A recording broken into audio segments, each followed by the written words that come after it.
¿Qué harías si en una sola noche perdieras todo lo que conoces? ¿Y si la persona que te salvara fuera exactamente quien menos esperabas? En la Córdoba del siglo XII, Amira al-Qurtubi pasó de ser la hija mimada de una familia noble a una fugitiva sin hogar en cuestión de horas, expulsada por acusaciones de traición que destruyeron a su familia. Vagó por las calles hasta que una mano inesperada se extendió hacia ella en la oscuridad, pero este rescate escondía secretos que cambiarían todo lo que creía saber sobre el amor, la fe y la supervivencia. Una historia donde los corazones se enfrentan a las tradiciones, donde el amor desafía las fronteras religiosas y donde una joven descubre que a veces hay que perderlo todo para encontrar lo que realmente importa. Dale like si quieres saber quién fue su salvador misterioso. Comenta qué harías en su lugar. Y sígueme para más historias que te harán creer en el poder del amor verdadero. El viento nocturno de Córdoba llevaba consigo el aroma de jazmines y el eco lejano de las oraciones del muezín, cuando Amira al-Qurtubi fue arrastrada de su hogar para siempre. «Sal de aquí, criatura maldita». La voz de su tío Abdul resonaba en el patio de mármol blanco, donde hasta hace pocas horas ella había sido la hija más querida de una de las familias más respetadas del califato. «Tu padre ha deshonrado nuestro linaje y tú cargas con su pecado». Amira, de apenas 18 años, sintió como el mundo se desplomaba bajo sus pies. Las acusaciones contra su padre, comerciante de sedas y especias, le habían llegado esa misma tarde. Traición al califa, conspiración con los reinos cristianos del norte. Mentiras, ella lo sabía, pero en tiempos de guerra, la verdad era un lujo que pocos podían permitirse. «Tío, por favor». Sus manos temblorosas se aferraron a la túnica de seda que había sido su regalo de cumpleaños. «Padre, jamás. Tu padre ya no existe para esta familia». Abdul arrojó una pequeña bolsa de cuero a sus pies. «Toma esto y desaparece antes del amanecer. Si te encuentran aquí cuando lleguen los guardias del califa, tu sangre manchará también nuestras manos». La puerta de cedro tallado, la misma por la que había pasado 1000 veces corriendo hacia los brazos de su madre, se cerró con un sonido que resonó como una lápida cayendo sobre su vida anterior. Amira se quedó sola en la calle, vestida únicamente con su camisón de lino y un manto ligero, mientras las estrellas parecían burlarse de su desgracia desde lo alto. En la bolsa había apenas unas monedas de plata y un pequeño amuleto, que había pertenecido a su abuela. Pero ¿a dónde podría ir una joven musulmana en una ciudad donde su apellido se había convertido en sinónimo de traición? Las horas pasaron como siglos mientras Amira vagaba por las calles empedradas de Córdoba. Sus pies descalzos sangraban y el frío de la madrugada se filtraba a través de su ropa ligera. Había intentado buscar refugio en la mezquita, pero incluso allí los susurros la habían seguido. La hija del traidor. Que Alá la perdone. Fue entonces cuando escuchó los pasos. «Detente ahí».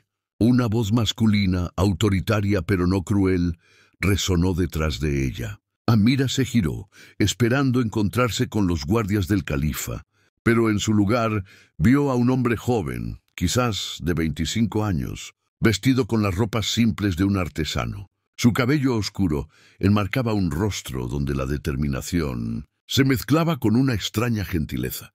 «¿Eres tú la hija de Ahmad al-Qurtubi?», preguntó, y Amira sintió que su corazón se detenía. Yo no soy nadie», murmuró, dando un paso hacia atrás. El hombre sonrió, y por primera vez en horas no fue una sonrisa llena de desprecio. «Mi nombre es Yusuf ibn Tashfin. Trabajo en los talleres de alfarería del barrio de los artesanos». «¿Tu padre?». Hizo una pausa, mirando a su alrededor para asegurarse de que estaban solos. «¿O tu padre me salvó la vida hace 3 años?»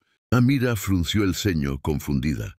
Nunca había oído hablar de ese hombre. Era invierno, y yo estaba enfermo, muriendo de hambre en las afueras de la ciudad. Tu padre me encontró, me llevó a su casa, me alimentó y me ayudó a encontrar trabajo. Nunca me pidió nada a cambio». Yusuf extendió su mano hacia ella. «Ahora es mi turno de pagar esa deuda. Pero si me ayudas, tú también podrías ser acusado de...». «Que así sea». Sus ojos, del color de la miel oscura, se encontraron con los de ella. Una vida se paga con una vida, y yo debo la mía a tu familia. En ese momento, Amira no sabía que estaba a punto de encontrar algo mucho más valioso que un simple refugio. El taller de Yusuf se encontraba en una calle estrecha del barrio artesano, lejos de los palacios y las mansiones donde Amira había crecido. Era un lugar pequeño, lleno del aroma de la arcilla húmeda y el humo de los hornos, donde las jarras y platos tomaban forma bajo manos expertas. «Puedes quedarte aquí», dijo Yusuf, señalando un pequeño cuarto en la parte trasera del taller. «Nadie viene por estos rumbos, y si alguien pregunta, diremos que eres mi prima de Sevilla». Durante los primeros días, Amira se sentía como un pájaro enjaulado. Acostumbrada a los lujos de su vida anterior, ahora tenía que aprender a encender el fuego, a preparar comida simple y a mantenerse oculta cuando llegaban clientes al taller. Pero conforme pasaban las semanas, algo comenzó a cambiar. Observaba fascinada cómo Yusuf transformaba la arcilla sin forma en obras de arte. Sus manos, ásperas por el trabajo pero increíblemente gentiles, parecían dar vida a la materia inerte. Y él por su parte comenzó a enseñarle. «La arcilla es como las personas», le dijo una tarde, mientras sus manos guiaban las de ella sobre el torno. «Puede parecer frágil, pero con paciencia y cuidado puede convertirse en algo hermoso y resistente». Amira sintió una extraña calidez al sentir el contacto de sus manos. Era algo que nunca había experimentado con los pretendientes que su padre le había presentado, hombres ricos pero fríos, que la veían más como una alianza política que como una persona. «¿Por qué no tienes esposa?», le preguntó una noche, mientras compartían una cena simple de pan, aceitunas y queso. Yusuf sonrió con tristeza.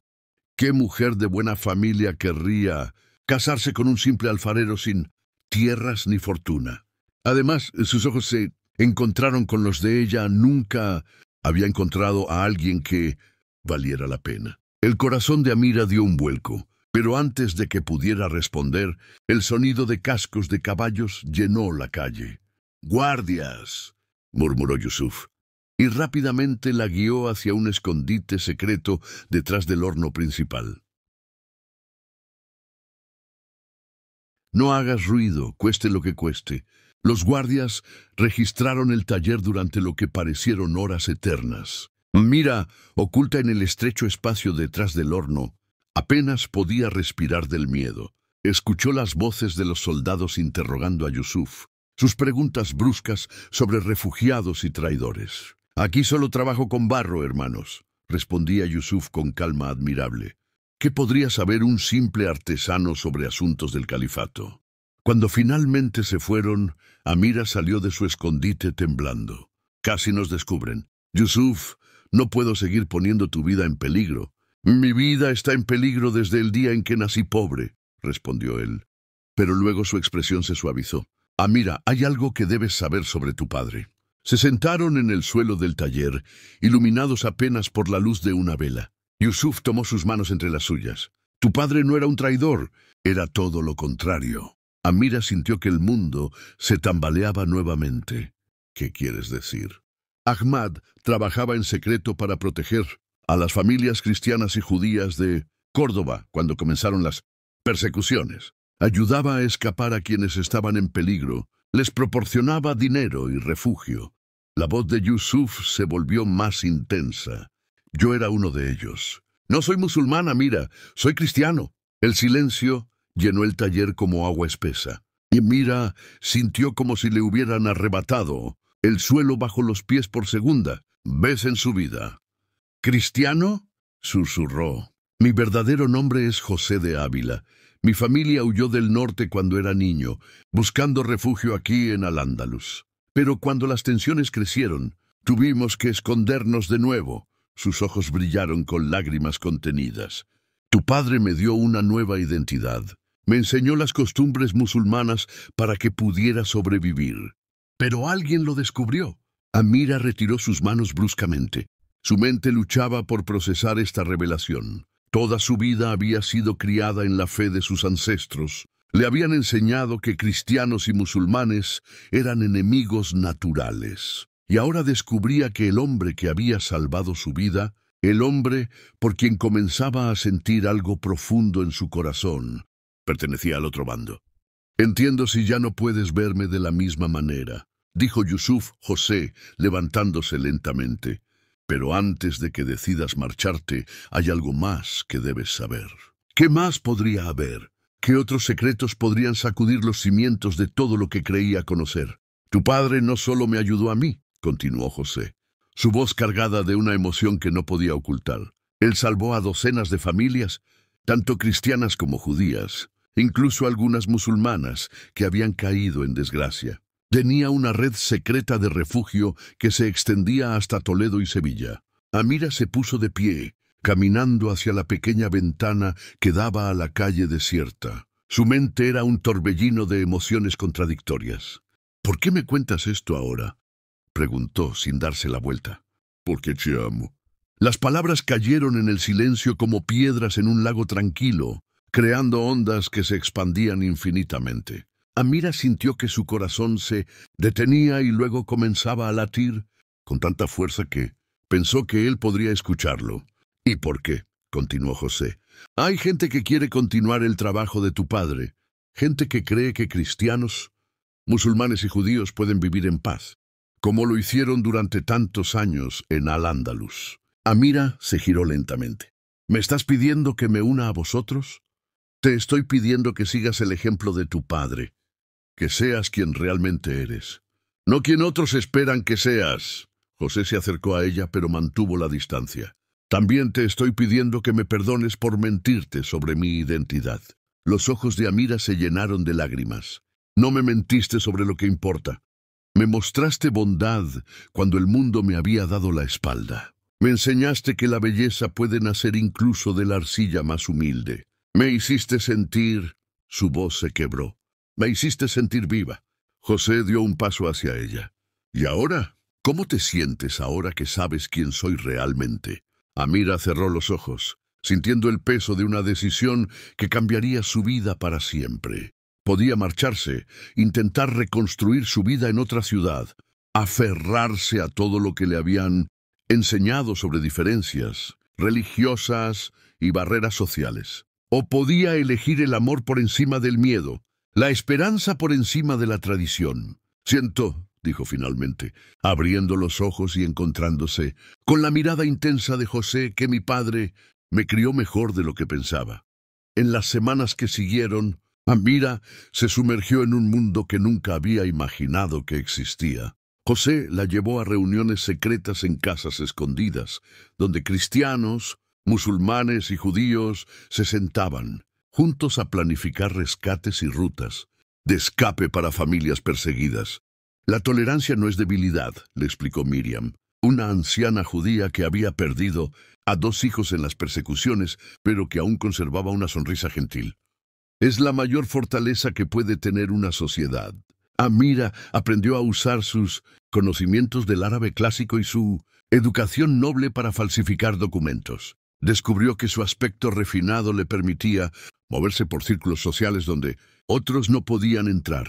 Pero sobre todo, encontró un propósito que llenaba el vacío que había dejado la pérdida de su familia. Y cada noche, cuando regresaba al taller, encontraba a José trabajando a la luz de las velas, creando no solo jarras y platos, sino también pequeños símbolos secretos que servían para identificar casas seguras. Una estrella, una cruz, una media luna, todas entrelazadas en diseños que parecían simples decoraciones.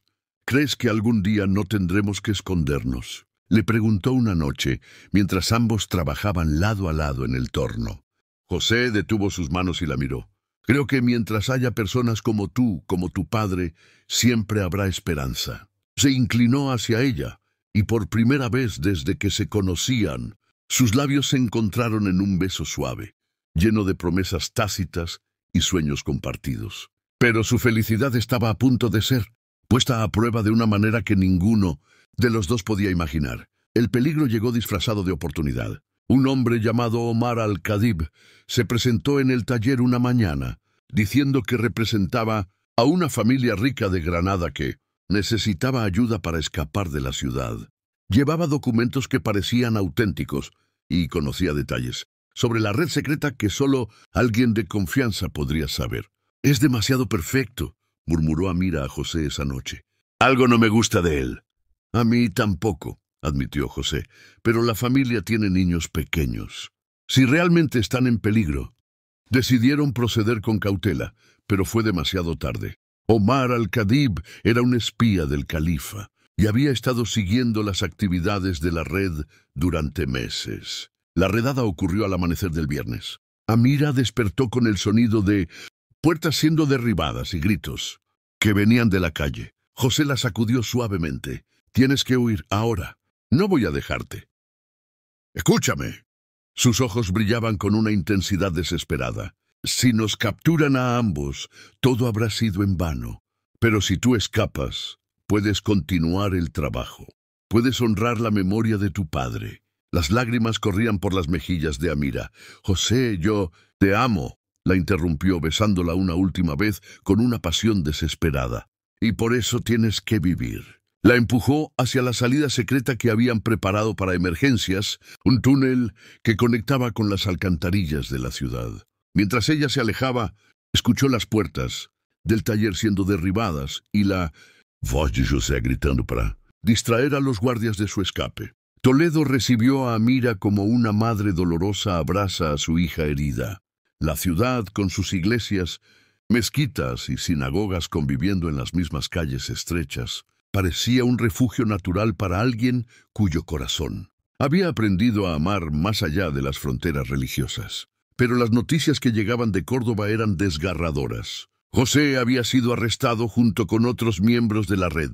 Algunos habían sido ejecutados públicamente. Otros habían desaparecido en las cárceles del califa. Amira vivía ahora con una familia de comerciantes cristianos que habían conocido a su padre. Durante el día ayudaba en su tienda de telas, pero durante la noche continuaba el trabajo secreto, ayudando a refugiados que llegaban de Al-Ándalus con historias similares a la suya. Pasaron 6 meses sin noticias de José. Amira había comenzado a aceptar que él había encontrado su final en las mazmorras de Córdoba, cuando un mensaje cambió todo.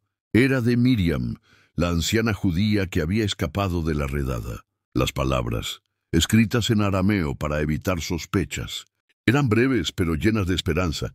«El alfarero vive. Los muros de barro pueden ser reconstruidos. El horno espera ser encendido nuevamente».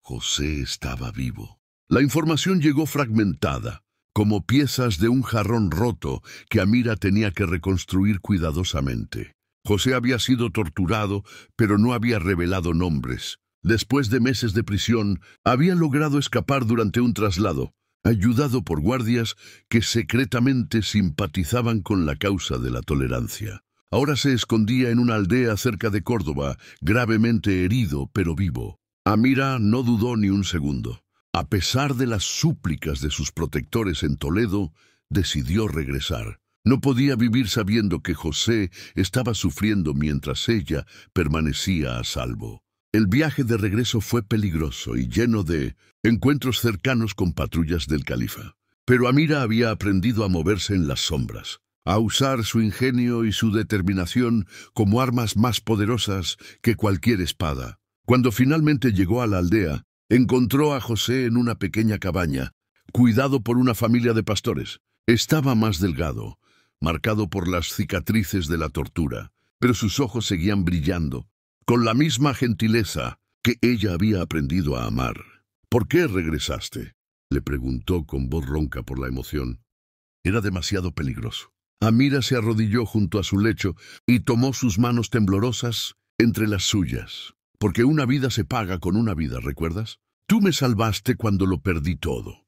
Ahora es mi turno». Pero había algo más en sus ojos, algo que José no había visto antes, una resolución férrea. Una fuerza que nacía no de la desesperación, sino de la esperanza. «Y porque tengo una propuesta que hacerte. Quiero que nos casemos», dijo Amira, y las palabras resonaron en la pequeña cabaña como una declaración de guerra contra el destino. José se incorporó lentamente incrédulo. Amira, sabes que es imposible. Yo soy un fugitivo, tú eres... Soy una mujer que ha elegido su propio destino.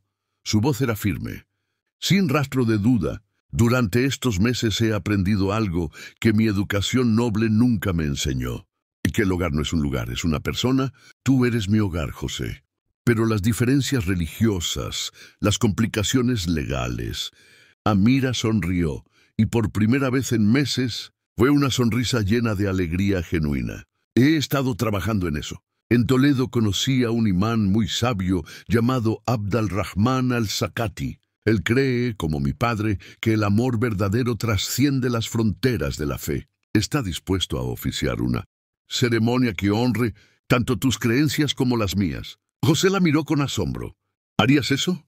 ¿Renunciarías a la posibilidad de casarte con alguien de tu propia fe, de tu propia clase social? José, dijo Amira, acercándose a él hasta que sus frentes se tocaron, mi fe me enseña que Alá es compasivo y misericordioso. ¿Cómo podría ser misericordioso un Dios que castiga el amor verdadero?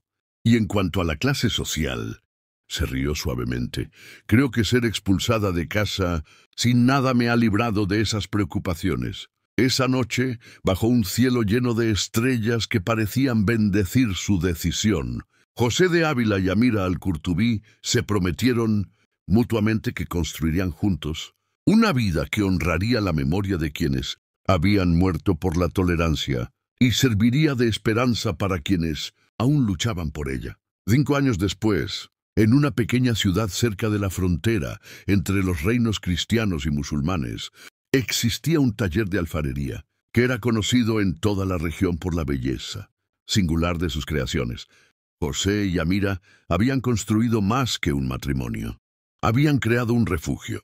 Su taller servía como punto de encuentro para viajeros de todas las confesiones, un lugar donde las diferencias se disolvían ante la belleza del arte compartido y la generosidad de sus anfitriones. Amira, ahora madre de 2 hijos pequeños, había encontrado una forma de combinar sus talentos para la escritura con el trabajo de su esposo. Escribía en árabe, latín y hebreo, documentando las historias de las familias refugiadas que pasaban por su taller, creando una crónica secreta de esperanza en tiempos de intolerancia. José seguía creando sus jarras y platos, pero ahora sus diseños eran más complejos, más hermosos. En cada pieza se podía ver la huella de alguien que había conocido el sufrimiento, pero había elegido crear belleza en lugar de amargura. Una tarde, mientras observaba a sus hijos jugar en el patio mientras José les enseñaba a modelar arcilla,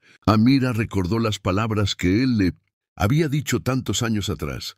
La arcilla es como las personas. Puede parecer frágil, pero con paciencia y cuidado puede convertirse en algo hermoso y resistente. Ella había sido expulsada de casa sin nada, pero había encontrado abrigo inesperado en los brazos de un amor que había transformado su pérdida en ganancia, su exilio en libertad, su desesperanza en una fuerza imparable para el bien. Y mientras el sol se ponía sobre su pequeño reino de tolerancia y amor, Amira supo que algunas historias, como la arcilla bien trabajada, se vuelven más hermosas y resistentes con el paso del tiempo. En la distancia, el eco del muezín se mezclaba con el repique de las campanas de la iglesia cercana, y en ese sonido encontraba la música más hermosa que había escuchado jamás. La sinfonía de un mundo donde el amor había triunfado sobre el miedo. Fin. El verdadero refugio no se encuentra en las paredes que nos protegen, sino en los corazones que nos acogen.